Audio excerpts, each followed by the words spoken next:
ברוכים הבאים למועדון המתעשרים החדשים, והיום פרק קצר עם אורחת מיוחדת, תמר אשתי. מקרה שקרה כך קרה.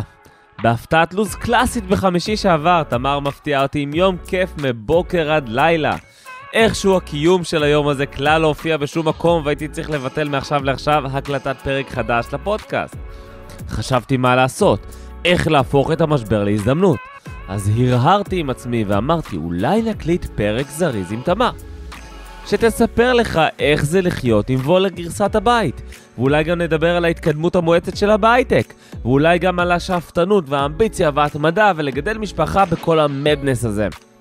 והרי גם תמר חלק ממועדון המתעשרים החדשים, קודם כל חצי ממה ששלי, שלה, ודבר שני בונה לעצמה קריירה יפהפייה בעולם המובייל, ביוניקורן הישראלי שנקרא אפס פלייר. אז, what the heck, בוא ננסה. הצלחתי למכור לה את הרעיון בעורמה ותכסיסים, ומוקדם מדי ביום שישי בבוקר הערתי את אשתי האהובה, הבאתי לה הפוך רותח שהיא אוהבת מלמטה, חיברתי מהר את הציוד ולחצתי ריקורד. תבלה, מועדון המתעשרים החדשים יוצאים לדרך.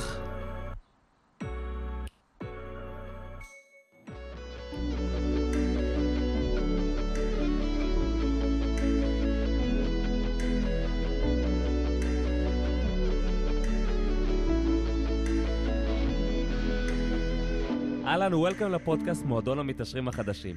יחד אנחנו מרימים את הסטנדרט כל יום ויוצאים לתקוף כיזמים של תוצאות, לא תירוצים. אני וולר, מייסד מועדון ה-100K, ובפודקאסט הזה אנחנו מגרדים את הבולשיט ורואים ביחד איך גם האדם הבינוני והרגיל להחריד שמתחיל מכלום פונה לעצמו הון לכל החיים.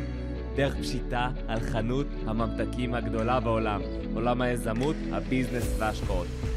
וכל זה בכנות קיצונית, בפוקוס חסר רחמים ובחירה אחת ויחידה. תירוצים או תוצאות. יאללה, מתחילים.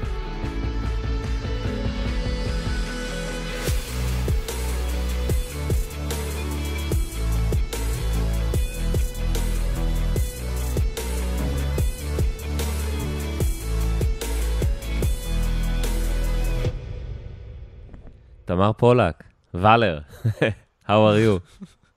Fine, how are you? I'm good. Let's begin. How is it to live with a fucking crazy entrepreneur? Wow. I think it's not about entrepreneurship. I think it's mainly how it is to live with you. Okay. I know a lot of people actually around me sometimes make comments like, how do you keep up? Like, what's going on? Why is he traveling this much? Why is he building a sauna on the balcony without really discussing it? Why are you, keeping up with his weird things? Obsessions. And also, if I talk about the last 13 years, you really changed from like a guy that I got a dog for so he would leave the house, because otherwise he would sit in his small room translating on his laptop, like, in his own world, to someone who became very outspoken, first of all. I think you really found yourself and your true meaning of life in a way. Mm-hmm. And I also think you have more of a persona. So how is it to live with you? Challenging at times. Okay. What's the most challenging? Let's make this really interesting. What's your biggest difficulty with me? I think when we started the whole lockdown and we needed to be home, I realized that a lot of times within our I would say, how we set up our framework at home is that a lot of times I would go with friends. I would, I wouldn't be at home a lot, to be honest. Yeah, I know. And I felt at the beginning like suddenly I had to depend on you. Like you were the only person that I could talk to. And that was difficult at times because we didn't do that a lot. Like we have very much, I would say, independent lives. I mean, you do you, I do me. And, in the middle we meet here and there. And sometimes we forget to talk.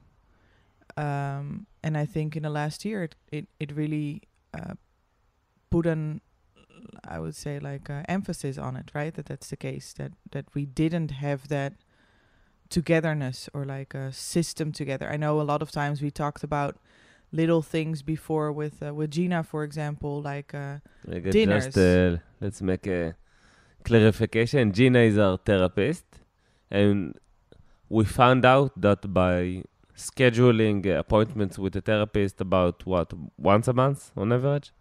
Yeah, I would love it more, but yes. Yeah, משהו כזה. Even when things are not burning in the house, then it really, really, really helps us see each other and connect and to have a good... take off some steam.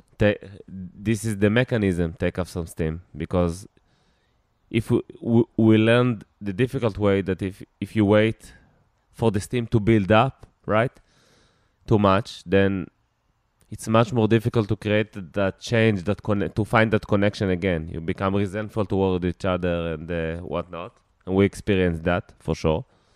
But by meeting up with her once a month as a system for our couplehood, as working on our couplehood, as investing in our couplehood, I think it contributed us, I think, and for me, for sure, a lot, you know? I remember that I suggested going to Gina in the first place, and it took so much effort to get you there because you weren't so open-minded. And now it's always interesting for me to see the shift, right? Because a lot of times you have like the tendency to act like it was your initiative, if you know what I mean.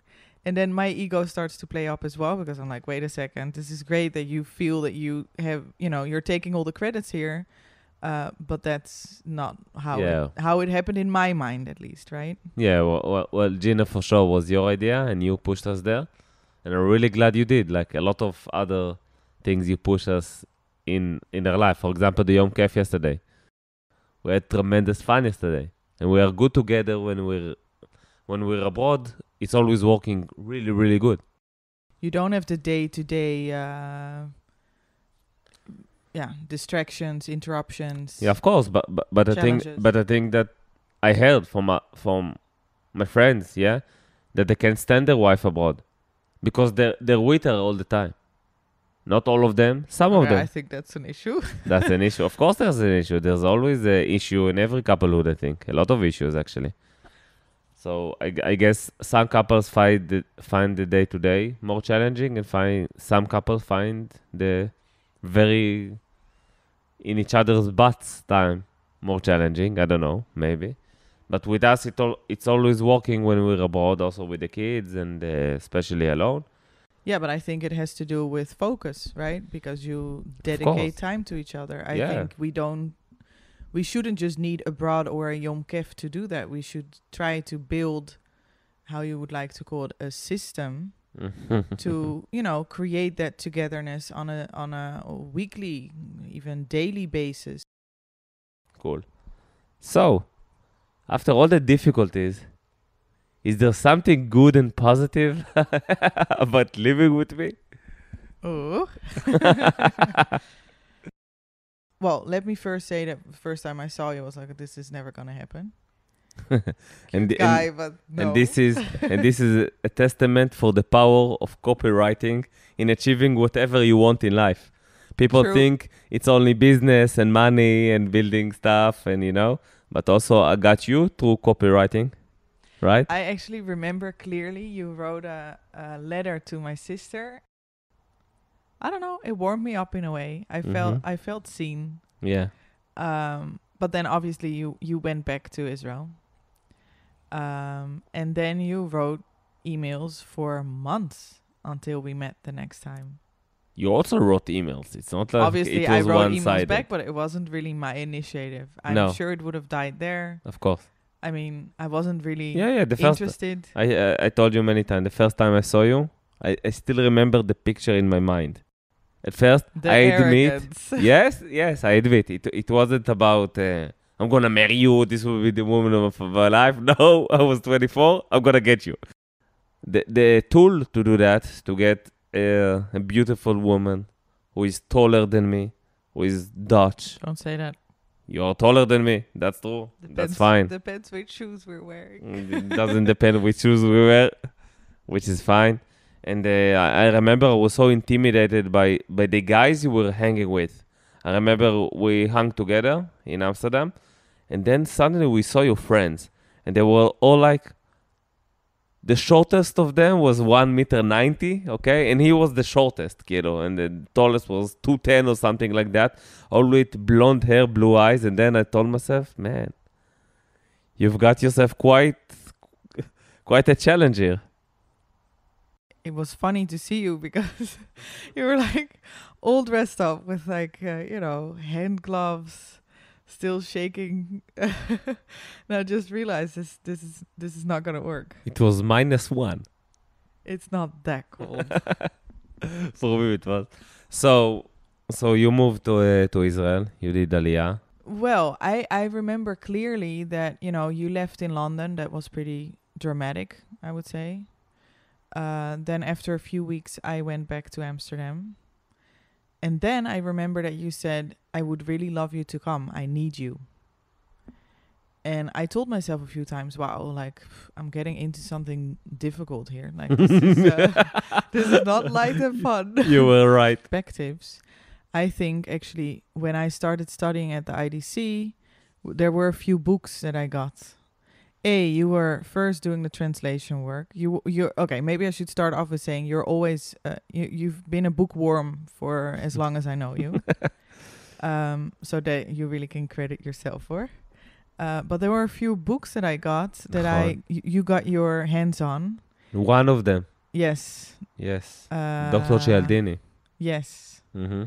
And I remember I discovered it through you. I saw it on the bed. I read the back cover and I said, okay, Tamar, what is this book? Oh, it's mine. I studied for... No. It's mine now. Okay, persuasion. And I remember I read the book. And then afterwards, at some point, you mentioned stuff about the book. And you really started to dig into the book and make other examples that, weren't really written in the book based on the principles and whatever. It's the fact that people trust you. They need to dig in deep within their fucking soul and find meaning and find toughness and find connection, yeah? And find extreme honesty about who they are, what they're afraid of, what motivates them, and stuff like that. You have a lot of discipline. Like, we joke about it a lot because, you have your obsessions and then you go like 100% into eating broccoli. You never did work in a company, actually. No. But you have this tendency to really be against the regular workforce, not being an entrepreneur, not taking that step. I had it before, yet your company... and your progression in your company that you started as what? As a junior CSM, Customer Success Manager, and now you're the Queen of the Nordics of the company. And watching this company grow and you grow within this company from the side, it really built my appreciation for you as a person who also progresses, who also grows very quickly, becomes high level very quickly, learn stuff very quickly, become obsessed with your own shit very quickly, and become very good at it and very caring about it. But also a company. And there, I think this was also a great window for me for the technology industry. Because I saw from my side, when you joined your company, Apps Flyer, by the way, how many people were you? 400? No, 140. 140, and now you're 1,600, right? No, I think 1,200. 1,200. בסדר, it's still כאילו insane.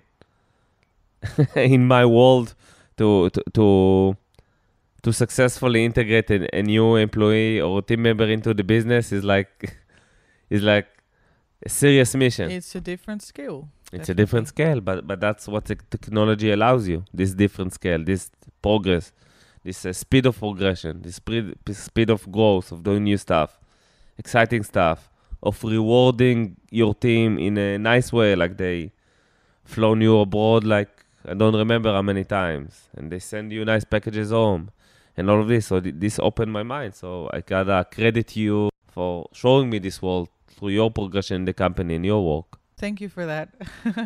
You don't say that often. נכון. That's what this episode is for. To praise you, my dear beautiful wife. Oh, God. It's your discipline, it's your craziness that brought you where you are. But I think a lot of the dots that you connect are also through my world. I'm sure it is. And on the other hand, I respect you for always being so positive. I remember when we drove back from the Shiva and all the madness there, that you already started talking about what it gave you and how the fact that people help to search and, you know, the dog unit that you got to know and like special people that you didn't have a connection with, how they touched you and how you felt that if he would have just passed, you wouldn't have had that. I think that's also why you touch people, right? Because you have this very positive mindset. And unless you're very tired in the evening, not so positive. But I respect you a lot for that you have a lot of discipline and that you're very, very solution-oriented, Yeah. I would say. Whenever you did have failure, you got up pretty quickly.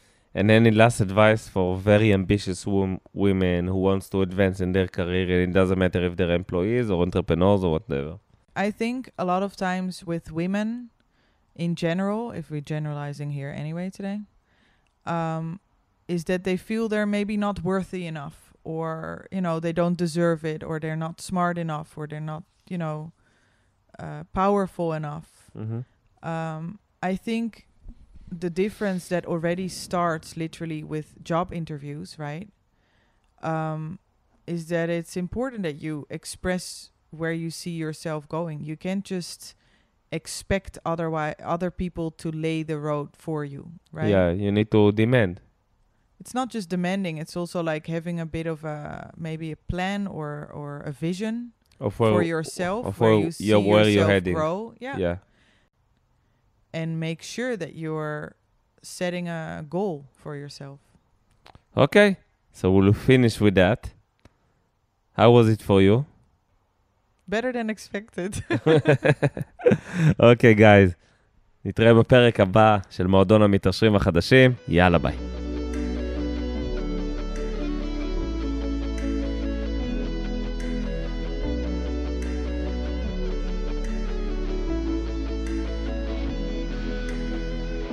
תודה שהזמתם לפרק של היום, מקווה שלקחתם לפחות דבר אחד ליישם, להעלות את הסטנדרט ולצאת לתקוף. מחכה שניפגש שוב בפרק הבא, ואם אתה רוצה עוד או את רוצה עוד, ממליץ לשים יד על הספר החדש שלי, ואני בכלל לא משוחד כי זה ספר מעולה והוא מקבל ריוויוז פצצה. מועדון ה-100K, כל עוד הוא במבצע. עכשיו הספר בחינם, רציני. כל מה שאתם צריכים לעשות זה לשלם, משלוח בלבד, והוא כבר מגיע לדורסטפ שלכם, לפתח הבית. פשוט תכתבו ספר ה-100K בגוגל ותזמינו לעצמכם עותק מודפס במתנה עליי. צאו לתקוף ונתראה בפרק הבא.